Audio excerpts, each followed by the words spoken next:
কেউ যদি আপনাকে বড় মুজলুসে পারিবারিকভাবে সামাজিকভাবে আপনাকে হেফিতুপূর্ণ করার জন্য চেষ্টা করে, আপনাকে নিয়ে টিটকিরি করে, আপনাকে নিয়ে নিকৃষ্ট বাজে মন্তব্য করে, সে কখনো আপনার ভালো চায় না, সে কখনো আপনার ভালো চায়নি, সে কখনো আপনার ভালো চাইবে না। সে আপনার ক্ষতির কারণ হবে, আজ হোক বা কাল।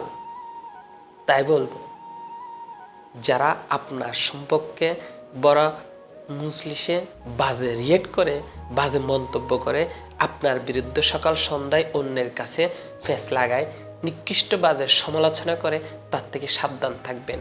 মনে রাখতে হবে, সে আপনের চেয়ে আপন হোক, সে যদি আপনাকে বড় কথা বলে, সে যদি আপনাকে নিকৃষ্ট বাজে মন্তব্য করে, সে যদি আপনাকে গালে দিয়ে কথা বলে, সে যদি আপনাকে নিকৃষ্ট, সবচেয়ে পৃথিবীর নিকৃষ্ট ব্যক্তি মনে করে, আপনি মনে কষ্ট পাবেন না।